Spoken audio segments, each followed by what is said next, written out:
Squadron Supreme, y'all. What's up? It's your boy AI, the animated intellectual. Back with another episode of the Owl House. Once again, episode 7. Banger after banger after banger. The Owl House keeps giving us some of the greatest cartoon content we've seen in the new generation. It's going to be a long episode.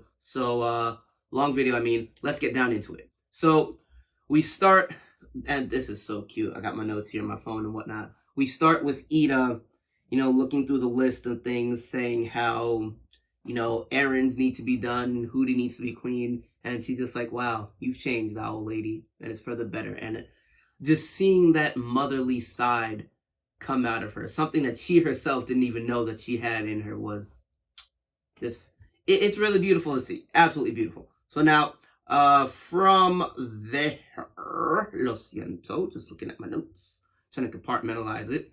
This was really good wordplay. The fact that we see Luz and King working out this, that, and the third, and Luz asks King, have you told Ida yet that you're going to leave? And cuts her off there. And then King starts talking about moving out of the what's it called? The closet that he lives in, all that. It's funny because towards the end of the episode, we find that the thing that King wanted to tell Ida was that he's legally changing his name, but the way that words work and the context that they put around it, saying he's going to move out of the closet, makes it seem like King wanted to say that he's leaving the Owl House. So Ida thought that, so she, goes on trying to avoid him and avoid the topic. So that was really, really smart wordplay for these Owl House writers. Y'all did that. That was really clutch. So now, really smart wordplay. And, they're talking about entering the race, broadcasting the message to King's dad. And it's funny seeing Ida at the bar. She's, oh man, she's drowning her sorrows in apple blood. She's getting drunk. She's fine. She's looking for a solution to her problems at the bottom of a bottle, or in this case, the bottle of a juice box, whatever they're called, is what it is. Now, while Ida's there, goes outside, sees some emperor coven folk trying to force another wild witch into a coven, and then she runs into the bats. The bards against the throne, the bards against something, whatever the bats is. And she meets an old friend named Rain. And, oh man, actually even before that, talking about the bats, right? The fact that their magic is music related, there's something there with that. I think the Owl House, they're going to touch on that later, the fact that music magic, and granted there are different types of magic, can be used in different ways throughout the show. I think that music magic is a special kind of effectiveness because the way they described it, the way it looked in the story, that when he plucks a string, things within whatever are affected. I think that music magic is different, where it doesn't necessarily operate off of drawing circles or anything, but so long as you are within earshot of the music, the sound waves, anything that's within the reach of those sound waves, in terms of non-physical objects and even humans or living things, anything that hears the sound waves can be affected by them. And further credence to that is when the Emperor Guard peoples, they put on the earmuffs to not be affected. So I think the fact that it can affect you if you hear it, and you essentially have to dull one of the major senses to be able to fight against it, music magic is powerful. That Bard Coven, they are strong. Do not sleep on them, because that is, and we'll get more into why it's going to be super dangerous later. Now, Ida helps them escape, and we find that the leader of this coven, of this group, is Rain Winters, Rain Whispers, Rain, something like that. A former a friend, someone from Ida's past. But now, right, It's obvious that Ida was in love with Rain. I'm just saying. I'll just put it out there. Fuck Rain. Fuck Rain. I'm sorry. Fuck Rain. You're my competition. I saw Ida, saw her face turning red when she was around you. So I'm sure you're a great individual, but no, Ida's my woman. I'm sorry. I'm sorry. Like it's just, it's not that I don't like you, Rain. I'm sure you're a fantastic individual. It's just principle. Principle. Ida's my woman. I will, no ifs, ands, or buts. I will speak nothing more of it. Anyway, so again, it was really cool seeing that. And then we transitioned back to King and Hooty. To King, Hooty, and Luz. They're, again, more training for this race coming up. And I love the fact that Hooty's just, let me be your emotional support. Hooty just has so much love to give. And I love him. I love Hooty so much. So now, I have a theory, going back to what the bards are saying, right? Ida is in their home base, saying that the Emperor is trying to force all the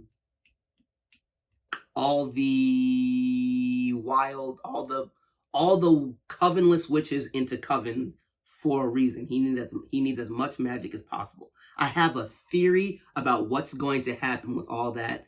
I will save it for later in this video, so stick around. I think this theory is going to blow your dang mind. So, yeah. Now I can go from my phone, to episode. So now, all of that is happening. Ida's finding a new calling and being an agent of chaos, doing her Ida, that owl lady thing.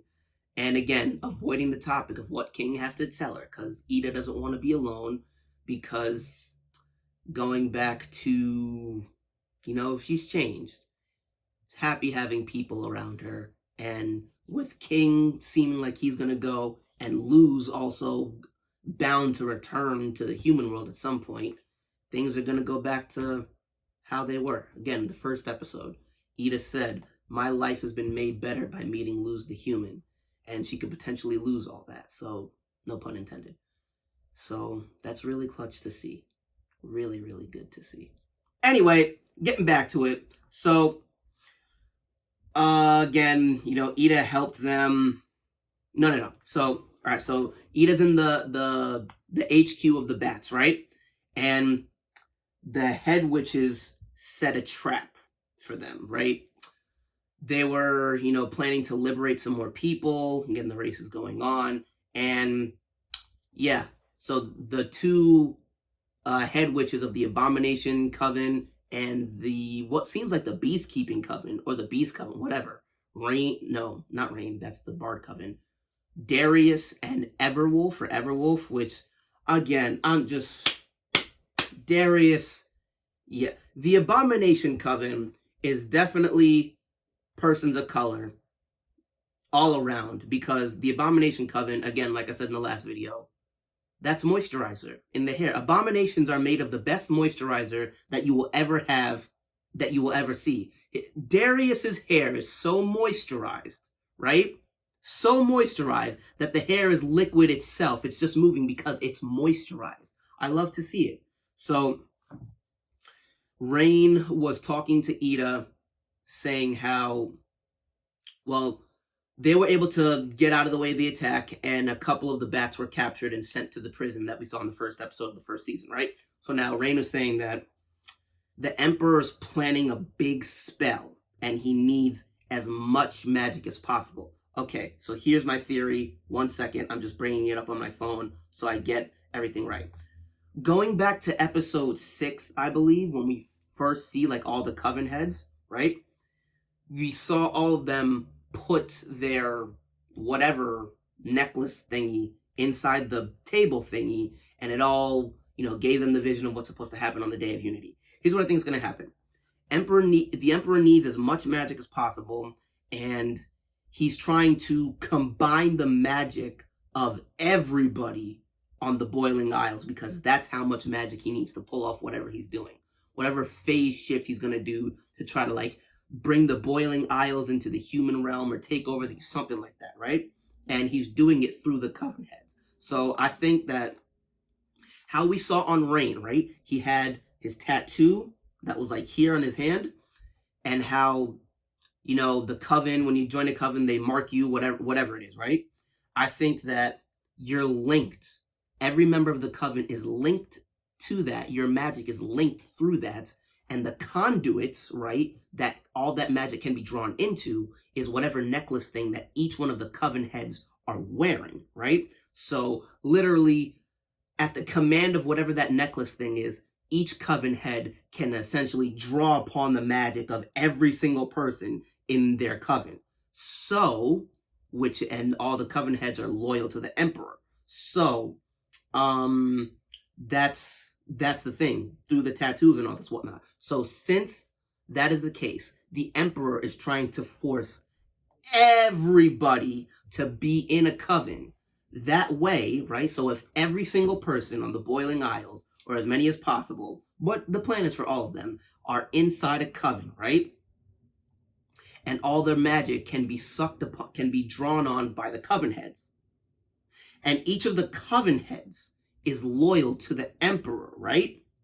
What it is that through the coven system, the emperor can then take all the magic of every single person on the Boiling Isle and use for whatever means he wants. That's why he's trying to force all the witches into coven, so he can grab onto every single last bit of magic power that's on the Boiling Isles. Bars. I am AI, the animated intellectual. Come at me. Come at me.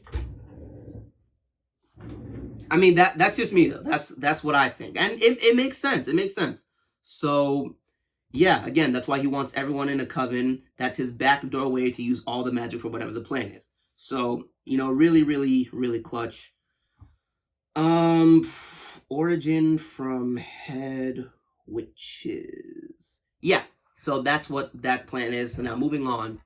And now the next thing that I said, why the whole thing with music magic and Ida's curse is something special, right?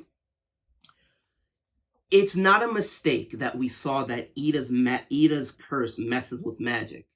We saw that, again, you know, even Rain says it, and we saw that while Ida was playing some bard spells. So here's what I think it is. Here's what I think the dilly is.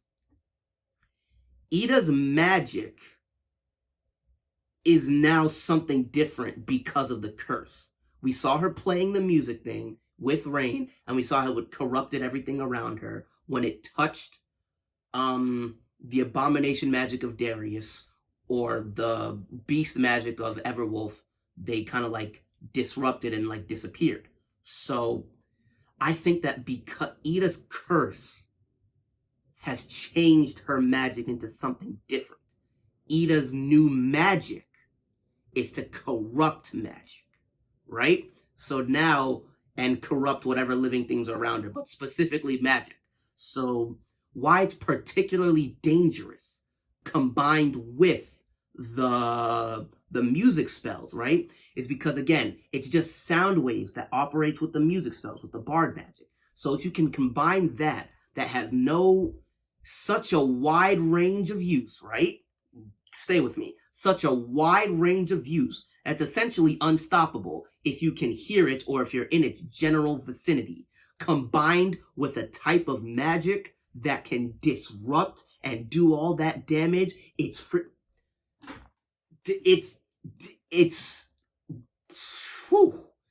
inescapable destructive power. Literal mass destruction.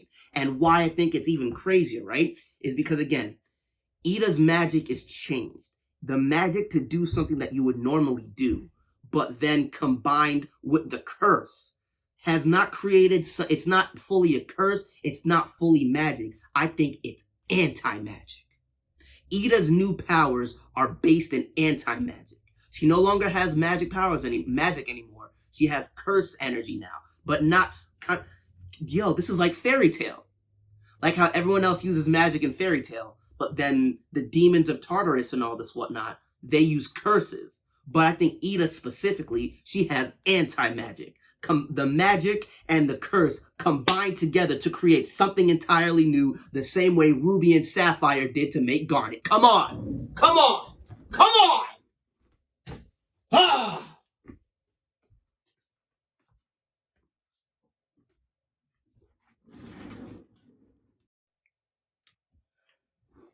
Dang, bro. I'm too good. I'm sorry. I'm too good. But yeah, so we see that Rain sacrifices himself, themselves, excuse me. Rain sacrifices himself to let Ida get away. Ida goes back to the race. They got fifth place because King couldn't, not botulize. And, said, forget it, put the message out. And we saw that King, again, King tells Ida that he wanted to legally change his name to King Clawthorne. And if that is not the most wholesome thing that you've ever seen, I don't know what to tell you. That was so beautiful. And then, oh gosh, we see King's dad!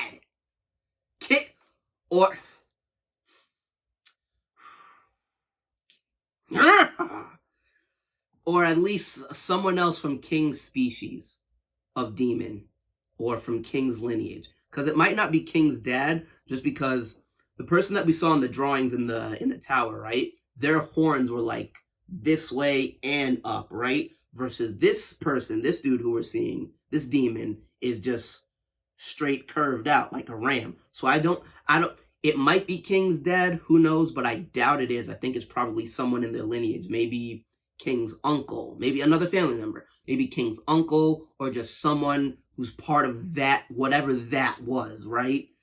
Phew. And then again, episode ends with Kikimora coming up to Rain and, said the Emperor needs all the head witches alive. And again, from the mark on Rain's hand, the whatever's comes around and encloses him in the cocoon. So again, I think that leads further credence to my theory that Emperor Belos needs all the head witches, right? The head cut witches. And also you need people that have strong magic, right?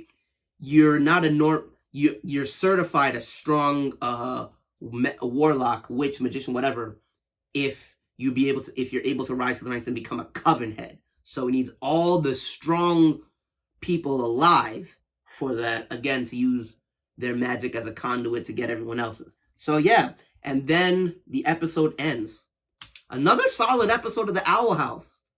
Like, honestly, it's astounding to me how every single episode of the Owl House in this season has been an absolute banger. It's only episode 8. I feel like we've gone through 3 seasons worth of stuff right now. This is elite level writing for kids' cartoons, fam. This is elite for this new generation. No, just in general, not for this new generation. And there are 21 episodes this season, fam. 21. And we're only on episode 8. 7, excuse me. Wow, But yeah, fam, let me know what y'all think. I will make more videos, and yeah, we're gonna keep talking about it. Be sure to follow me on TikTok. Be sure to follow me on Instagram. Be sure to follow me on Twitter. All of it's gonna come up on the title screen after this. I'll see you guys next time. AI out!